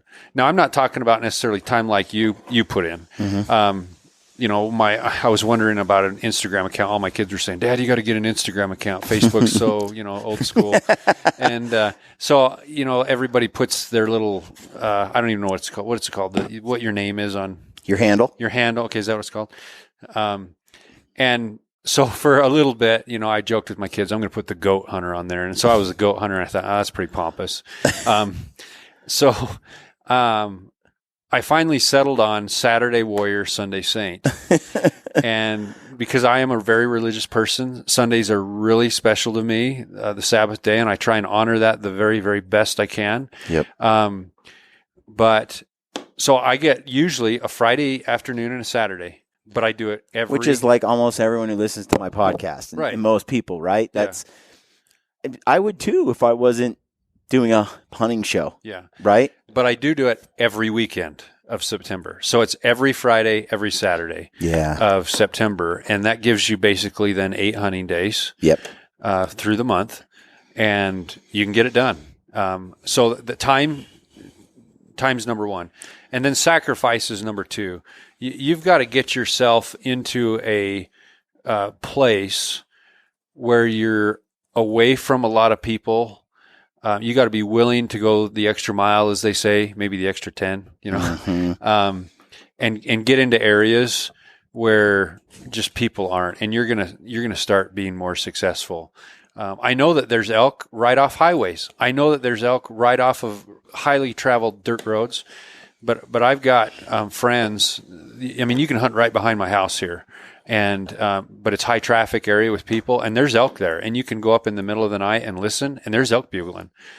But the success ratio and rate, right, nearly zero, and so you've got to put yourself in areas where there's not heavy pressure, and just do what it takes to get back in there, and you'll start to be successful. I agree. I think that I always say this: give me enough time, and you'll kill. If a guy wants to consistently kill elk, spend 10 to 14 days every year elk hunting, and you will kill every year. If you got some basic ability and you're in a basic area, you start to look at people who consistently kill elk every year, and you start to realize, wow, they spend a lot of years putting in 10 days in a row. And there are people who, of course, haven't, who, on the other hand, like my friend Kip Fowler, who hunts mule deer, he just goes every single weekend, 3-day weekend, for 6 weeks, 8 weeks when he scouts ahead of time. Well, those add up to a lot of days as well. Yeah. I think consecutive days are a little easier, but if you go hard 3 days, come home for 5, 3 days, come home for 4, 3 days, and you stack up 2 months, or 2 months of those 3-day weekends, you're going to start to, like you said, develop real talent and ability because of time that is invested. And there's not really a replacement for that. Now, if you just want to kill an elk, a younger bull or whatever, I think you can do those 3-day weekends and pull it off, and you can do short stuff. If you want to kill a big herd bull and you want to do that consistently, that's a whole different commitment. Yeah, let's have a podcast again in 15 years, and I'll let you know how the next 15 go. 15's a nice round number, Yeah. And I've thought, okay, maybe it's time to just not worry about the streak anymore. Yeah. And go for the gold, go for one of those big herd bulls and just be okay If you don't tag out. If I don't tag out. But it's hard also. I'm playing that dad role also. Right. And that's the reason, I love your 10-day thing, because in a normal unit, what I would consider a normal over-the-counter public land unit, that 10 days is pretty critical. That I would very much agree with. 10 days, you'll finally get it done. A scenario will happen in that 10-day period, you'll get it done. But where I've got a brother, a nephew, Kids. 3 kids, and I'm trying to get every single one of them an elk, I've just decided, okay, I've got an area dialed in that has high density of elk, that they're highly active and ready for a long period of time. That's where I'm headed. And it's just almost any elk that walks in front of us.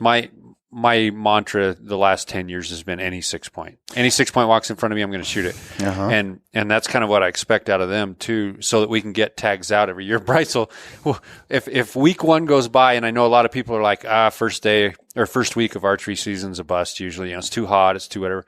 But if the first Labor Day weekend goes by and we don't have an elk on the ground between the 5 or 6 of us, we look at each other and we're like, we're in trouble. Yeah, we're not going to get this done for everybody this year. And then week 2 goes by. If we don't, then we're in real trouble.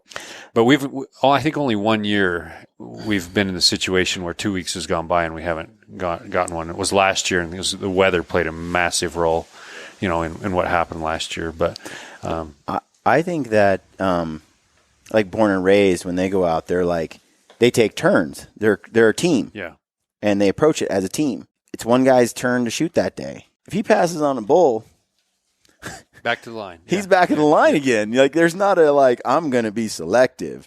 You take what comes because they have a lot of tags to fill and they're a team. Yeah.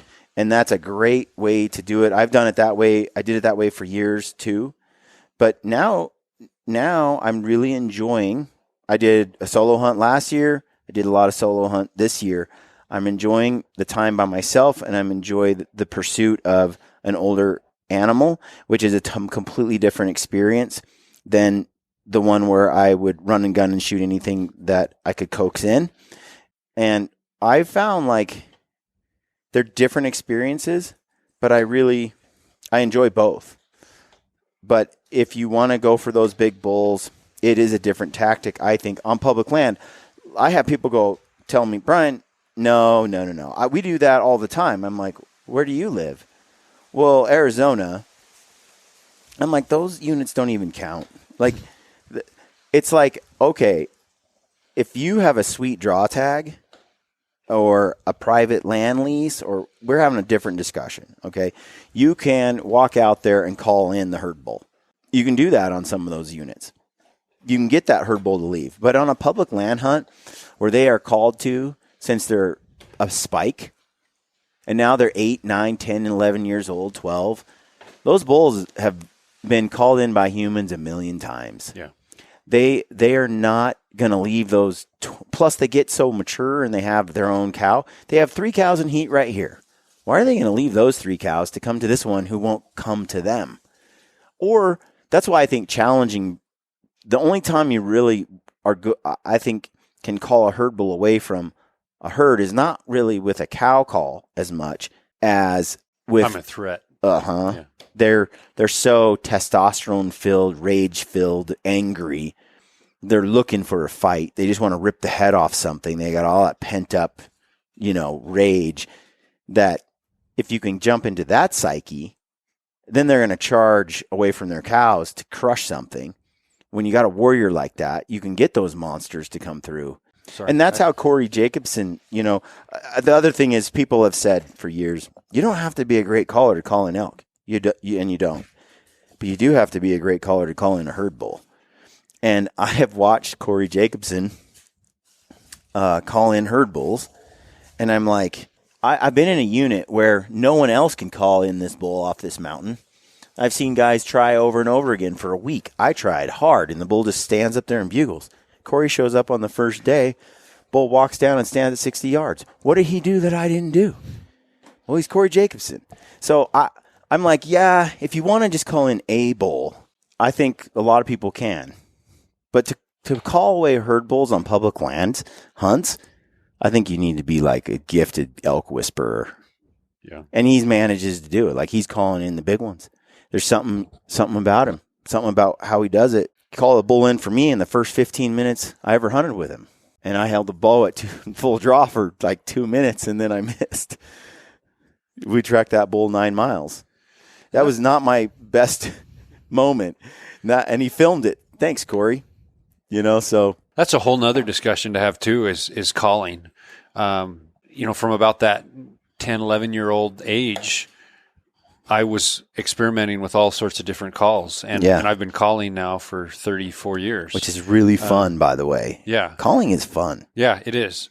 But I've wondered, is it really that important to sound really, really good? I mean, maybe the Corey Jacobson thing, like you're saying, that whole other level. Some of us will never arrive there. I don't know if it has to sound good as much as it has to be flawless. Do you know what I mean? Like, when I hear Dirk Durham bugle, I swear there's a big, heavy-chested, he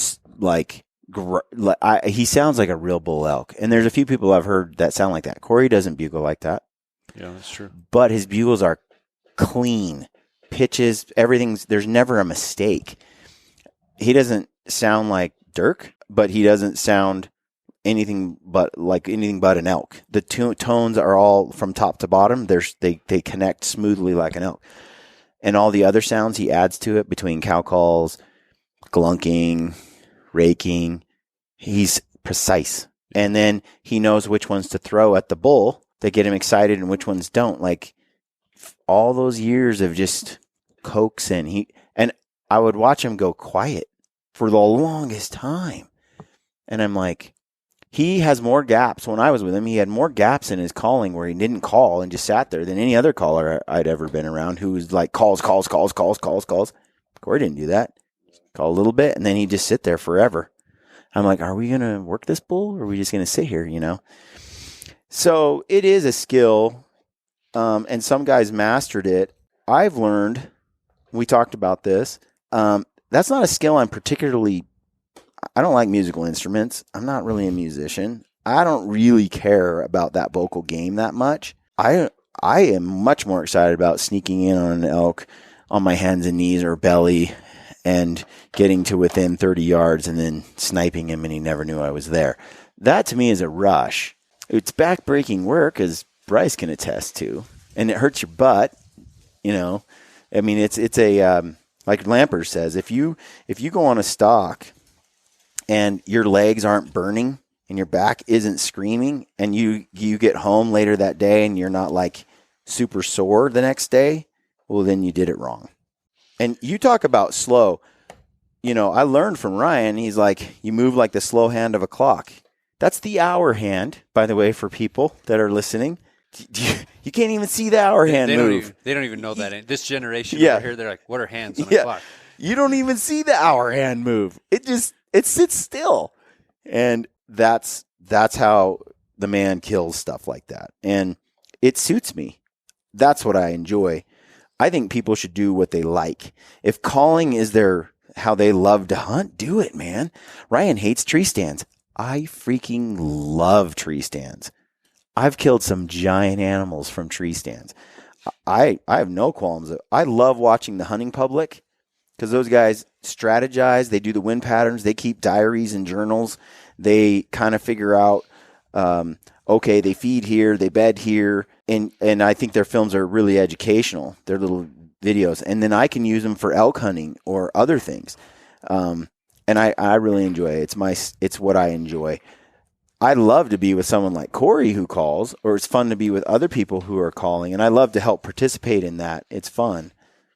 But I also like the stealthy stuff. Yeah. So the other side of the calling, what I was going to say is, I think it is important to get as good as you can, but there's some, I don't know if they're anomalies or what it is, because we know elk make all sorts of different sounds.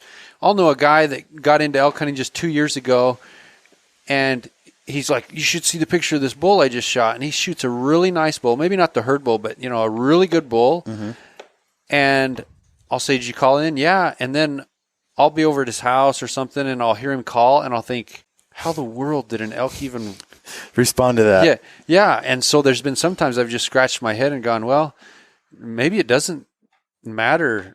Yeah, how good you are with it. I think sometimes it doesn't. If you have a guy though that does that consistently, that's everybody can get lucky every now and then and call a bull that feels that it's vulnerable at that moment. But to do it year over year over year, even on multiple bulls in the same year, that's not.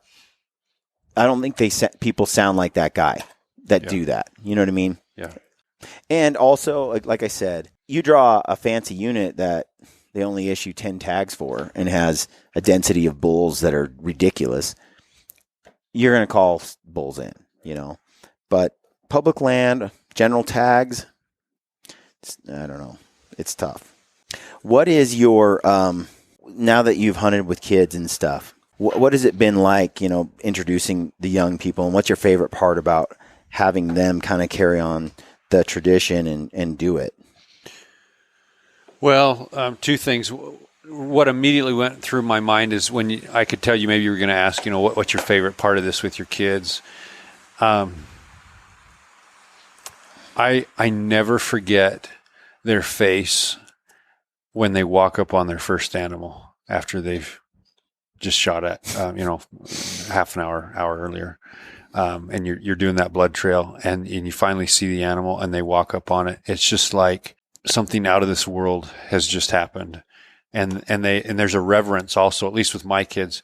And maybe it's part of our genetic, and you can edit this out if you don't like it, but it actually bothers me a little bit, when people approach the animal and they're just high-fiving and just going crazy and screaming and everything. And I guess maybe that's their way of celebrating. I don't want to, knock them too bad with anything, right. But for me and my family, that is a very reverential, sacred, experience. And not only that, but you got these little kids, and they're walking up to something the size almost of a horse that's laying there on the ground, and they're just like, I just did this. I just accomplished this. This is a magnificent animal. Mm-hmm. And now I get to pack it out. And I'm sure part of their look on their face too is, how the heck are we going to get this thing out? Is that yours? I mean, you're a big guy right now, right? And that was your first bull. But when you walked up on that bull for the first time, Brandon? My dad took a bunch of video and stuff of kind of the moment to try to capture it all. And he kept asking me, like, what do you think? What do you think? What do you, like, how are you feeling? And I wasn't saying anything because I agree with you. It's just such a, you can't put it into words how you feel. Yeah, it was super anticlimactic. I was like, let's get this going on YouTube, on Instagram. And it was like, no, you can't use any of this footage because he just was so reverent. That's how Ryan is too. Like people, I'm kind of like people process those high emotion moments so different from one to another. And Bryce can attest to this because he was there when I shot my bull. I have a tendency that if I sneak up on a bull and it's painstaking and I'm very careful and stealthy and then I kill the bull or any animal, I stand there and I'm just like really calm and I'm like, I feel a little lost because the animal's dead, but I'm also happy. There's this calmness, but this sacred kind of moment. If I have to run down that animal, chase it, climb a mountain, head it off, get in front of it, scream at it, draw my bow at the last second, range it, crawl through this hole, jump on top, pull my bow and shoot it. By the time I kill it, I'm so angry and aggressive that the emotions that come out are not reverent. I'm like, yeah, you're dead. I just killed you. Like, I feel that. And then then I'm like taking it in, and it's funny. I heard Ranella say this once, you're fly fishing, right? And you throw it into this perfect cast and it lands and the fly's just floating there and you see the fish rise up, poof, grabs it, you catch it and you're like, man, this is the most epic moment. Look at this fish. Oh my gosh, and you love this fish and you cherish it. Same thing happens. Poof, fish comes up like he's going to bite it and swims off. And you're like, you stupid fish, you suck. And you just like, it's a totally different set of emotions. That's how I am when I kill. It's like, what did I have to do to make it happen? Has a lot of impact on my emotional reaction when it's over. Mm-hmm. And those initial reactions are, I think, unique to each individual. Later, as I cut open the animal and I break him down and put him into parts, I find that it's absolutely spiritual in a sense, because this is going to feed people and my family. And I realize your hands are in it. You're like, I took a life, and you feel like a real gratitude, I think, for its life. And that aggressiveness dies down. And then I'm just like, I feel like, yeah, there was a big difference between the hype of the moment when all that was going down and the way that it kind of went down. And then when we were actually with the animal, like it was two totally different emotions. Yeah. It was kind of neat. So then the other thing I just loved is, what we're doing right now is the whole process from teaching your kids how to hunt, have them be successful. And then I love what we're doing right now, because this is kind of the culmination. Well, maybe eating the dinner is the culmination, but they're seeing actually what's happening with this animal, how we're processing it, how we're trying to take care of the meat the best way that we can and get the cuts that we want. Mm-hmm. And it's just super gratifying, satisfying, and educational, right, for these kids. I ate your smoked antelope, and I'm like, oh, I need an antelope. Jeez, man. It's like, and I think your kids, my kids too, they connect with that. The food really is a connection. Yeah. And we had an epic antelope year this year too. Every single one of us tagged out with archery, crazy. And every one of those turned into jerky and sausage. And the kids take it to school and they trade it for other food. But it's sure fun. Yeah. Tell me this, because this I think is really important, and I've observed this a lot with young people. When they end up growing up in a hunting family, I feel like this was hard. Okay, we killed this bull. Bryce and I had to hike it by ourselves up a mountain to a location where then you came in with your son, Ben. And the four of us took a whole elk out in 2 camps, plus all that leftover food, which was ridiculous. Yeah, we were loaded up pretty good. It was a heavy load. Yeah. I was beat. I was tired.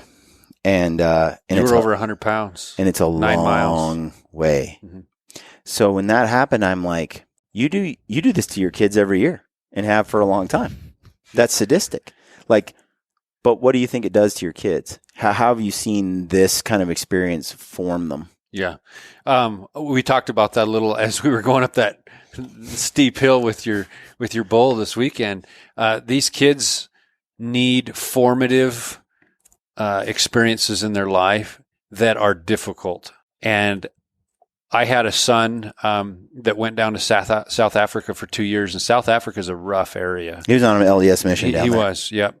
And he told me several times, he said, Dad, had I not had the tough experiences with you, hunting, having to really grind it out and suffer a little, and building houses and have some labor work. He said, I don't know if I could do this, Dad. And so I'm super grateful for that aspect of hunting. Your kids learn to do tough things. And that's, I talked about time and sacrifice.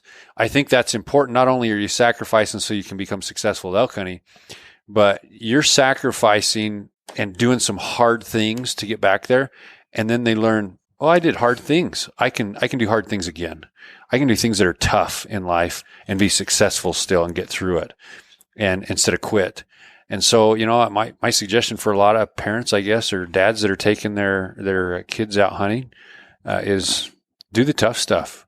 Don't just take them a half mile from the truck, kind of on an easy trail and bugle a little and hope you get one to answer 2 miles away. Go 9 miles in with an elk without pack animals. Yeah, right. Yeah.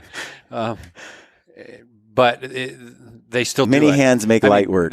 That's true. And that's part of the reason I do it also. But you also notice they do it year after year after year, which tells me that they have enough satisfaction that the pain that they suffer is still worth it to them. Dude, Ben came in yesterday and just helped me pack a bull out. It's like He had no connection to it. Right? Yeah, I don't know Ben. Yeah. Right. And it's like I feel bad because it's a grind. But I mean, I can't tell you how many times we've shot animals back there and called for reinforcements, and all of these kids just drop what they're doing, get in a truck, come in. The good part is that we had the next day off of school, so we just sleep in. And well, Brandon, that's a tactic. you killed your bull this year and packed him out. I heard Josh, he put a little video together, which is your youngest son, Patrick. And he said in the video, here we are, we're doing this stuff and we're doing elk hunting, something like to that effect. And then, but I get out here and it's a grind and it's cold and I'm wet and I'm tired and like, why am I doing this to myself? And I think every hunter does that at some point. Like, why do I put myself through this misery? And that's my question, especially in, I think, young people sometimes, they don't want to suffer if they don't have to suffer. They haven't got the maturity to go, okay, this makes me grow. Like, why you? Why did you do it? Why do you continue to do it? Didn't it suck? That's a real question. Yeah, I think, I don't know. I mean, I am just kind of getting started back into hunting, and like I've gone in and packed out your bull, and I think maybe one of or John and Ben's bulls. John and Ben shot those bulls the same day, 3 hours apart. Right. Yeah.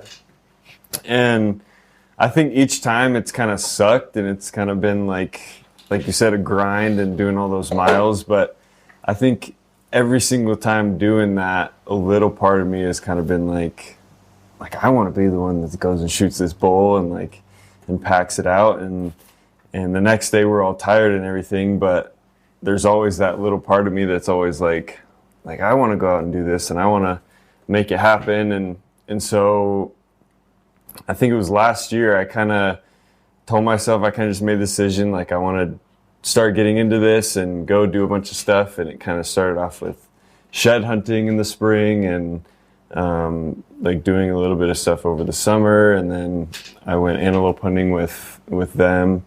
I didn't find any sheds in the spring, so I was kind of pissed off, and I told myself, like, I want to kill an elk this year, like I'm going to make it happen.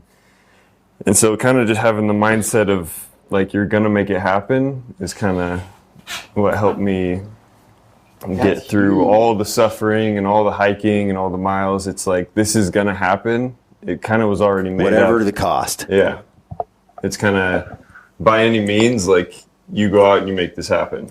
And kind of once your mind is set on it, it just, I don't know, You're everything committed. worked out perfectly. And I don't think I definitely wouldn't have been able to do it without the help of my dad and uncle and cousins and everybody who was with me. But so when you did do it, going back to that moment of like, just, you're in shock and it's your first one and it's a super spiritual experience. And I mean, we came back here and cut up the meat, and kind of that was when it all set in for me of like, this is why we do this. And you're feeding people and you're making these memories with your family and your friends. And I don't know, there's not many things I think in life that are as powerful of an experience as that. I think that's just kind of something that makes you want to go out and do it again. And I think a few days after I shot my bull, I was just like, I was kind of not sad, but I was like, I want to go out and do it again. Like, that was so fun. And yeah, and the next weekend we were going out and I was like, I really want somebody else to get one. And because it's just like an addicting experience in a way. It's weird because it's work. I say this all the time. On a fun scale, elk hunting doesn't really rank very high on type 1 fun. But type 2 fun, like rewarding, archery, bow hunting elk is something that after you're done, like, you carry with you all the time. For years, you're like, I did that. There's something so special about it that locks into your brain. Like, I can't remember what I did yesterday, like in a normal week. Right. But I can remember every elk encounter, every arrow that's flown in the air, every success, every failure. And Can't even remember your wife's anniversary. Like, so years later, Pat and I can be in the mountains and we can be talking about, oh yeah, that's where that one bull did this one exact thing. And it's just locked in your brain. And it's just something you can never get rid of. And I think that experience of having that memory that just lasts forever just drives you to go out and create more and create more and create more. but I swear to you, like, you go in and you do this and you're like, this is impossible. Like, there's times where you're just like, I don't know if you guys feel that way, but I'm like, this is so hard. And of course, when I'm trying to go for a herd bull, I'm like, and it blows up on you 4, 5, 6 days in a row. And you're like, but you do have these close encounters, but it just seems like, can I not catch a break? Is it never going to happen just right? But then that's how elk hunting is. It's like, this is never going to work. This is never going to work. This is never going to happen. And then all of a sudden it happens. And you're like, I think that's why it's so special, because you're like, the odds of completing this task are pretty low. Yeah, what you're is talking 10% is what they say. 7%, 10% yeah. of the of elk archery elk hunters will kill an elk. Mm-hmm. And I think 7% of the 10 do it consistently year after year. The other 3% do it every 5 years or 10 years, right? They just kind of get lucky. And so, yeah, people who do it and pull it off year over year are the abnormal. They're the unique, right? They're not in the same. There's something they've got figured out that other people haven't figured out yet. But that's why I think it's so special, because when you do make it happen on that hunt, I feel this way every single year. Every time I kill anything with a bow, honestly, except for maybe like a javelina or a pig, I'm like, those are easy sometimes. But I'm just like, wow, I just shot a stick in an arrow, and sure, it's a compound, but it's still hard, So when it happens, I just think it's special. You're just like, it does weigh on you. Yeah, I'm excited to see what you guys do next year in the same area, doing a little of both techniques and stuff. I got to tell you, I had a blast. I wanted to thank you guys for helping me pack it out. It's awesome. Well, that's a bonding experience too, in and of itself. And so, we've met several times before this hunt. Yeah. But you develop shared suffering. Shared suffering builds friendship. Yeah. And so I feel connected. I think family ties. In a way that we weren't before. Yeah, I think family ties are the same. Brandon, you've been hunting with your cousins a little bit here and there. And I mean, how would you say that the hunting has impacted your bonds to your family, extended Patrick's kids, as well as your dad and all that? Yeah, I think, growing up, we've always been super close, especially since we've all kind of moved to the same area.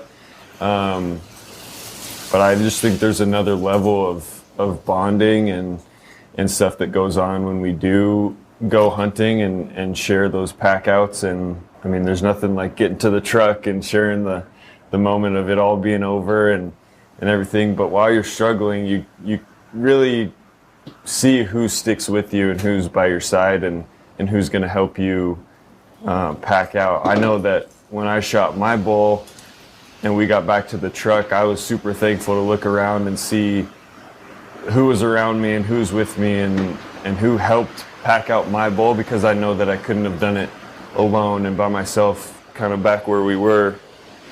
And so I just you're strong enough, but it'd take you 4 days. Right. It's super convenient and super nice to have people who are willing to be in there with you and help you no matter what. And I think it's that team aspect of no matter who gets a bull, we're all going to rally together and help pack it out. And I just think that creates another level of closeness between your family and friends or whoever's there to help you. It's a bond that's created that you can't really get anywhere else. So years ago, I did a film with Anthony Spencer, my childhood friend, and I was interviewing him and doing a film about his father's. He never killed an elk. He was like 68 or something, and he drew a decent tag, and he's like, this is going to be the year.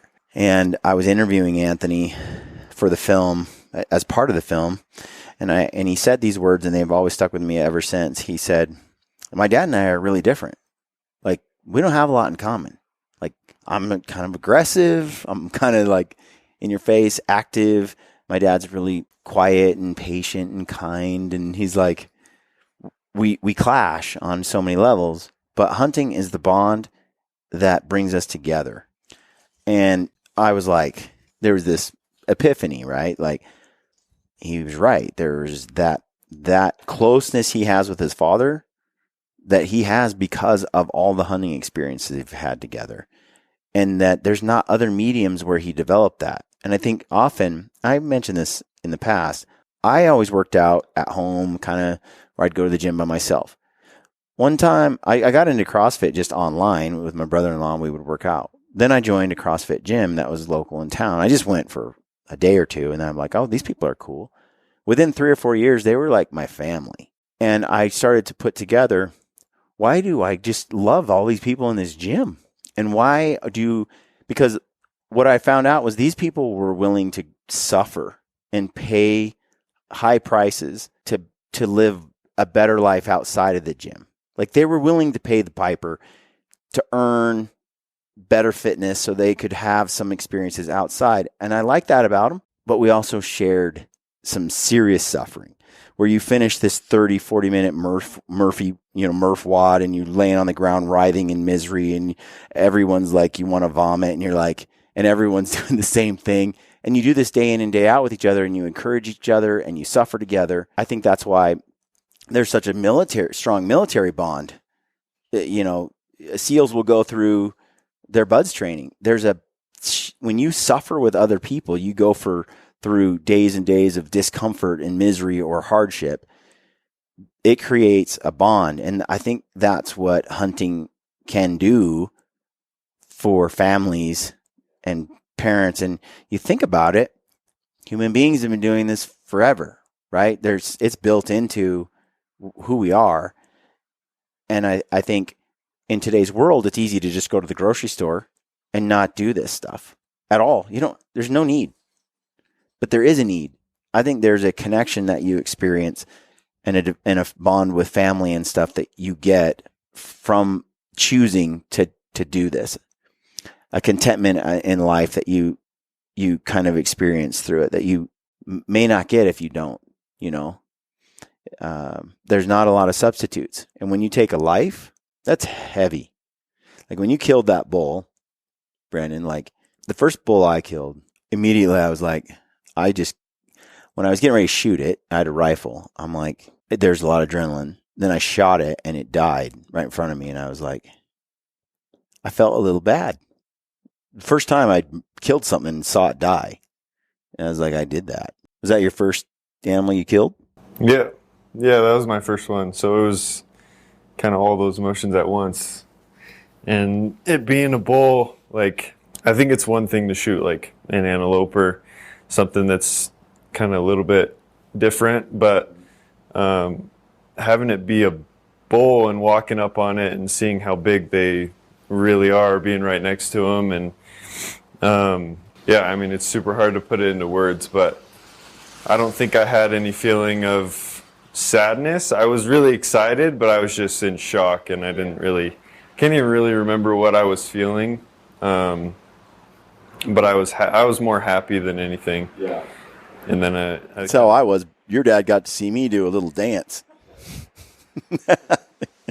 Very few people get to see that dance. Well, it's something to see. I'll say that.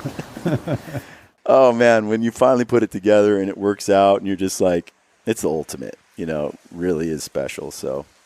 Well, I think it's just great to see other people that excited, that overcome and overwhelmed and excited and happy, and then it changed to reverence. And it's just, for me, seeing Brandon kill his first bull, it was like, I'm done. I don't need anything else to happen this season. That was just the best thing I could experience, is to see your child commit to something, follow through, be successful. I mean, you're just like, wow, that was amazing. That's how men are made. Yeah. Which, by the way, they were saying like your bench press is something stupid. 285. 280 is what I got the other 280? like a month ago. How much do you weigh? Well, after hunting season, I'm back down to like 175 right now, but the most I've ever weighed is like 185, between 190 on a good day. But that's serious business, man. Yeah. I've never. That's a lot of weight, dude, for a bench press. And how old are you? 21. 21. So, yeah, he gets all that muscle from his dad. I could tell. Yeah. That's like I don't know where that genetic came from. Well, I do know where that genetic came from, but it skipped me. Oh man. Yeah, I'm excited to see what you guys do next year and to continue following the Bishop family adventures. Thanks for coming on the podcast. Thank you, Brian. I appreciate it a lot. It's made this go way faster. Usually this takes a long time, it seems like, and I don't think I've probably taken longer because we've been focusing on talking, but I really appreciate the opportunity. Not only does the hunting community have an incredible mentor in your podcast for information, but you're just as good a guy. I appreciate that, guys. You're not only a great hunter, but a great example in how to live a good life. So thanks for who you are and what you do. All right, folks. Thanks for tuning in, and stay gritty.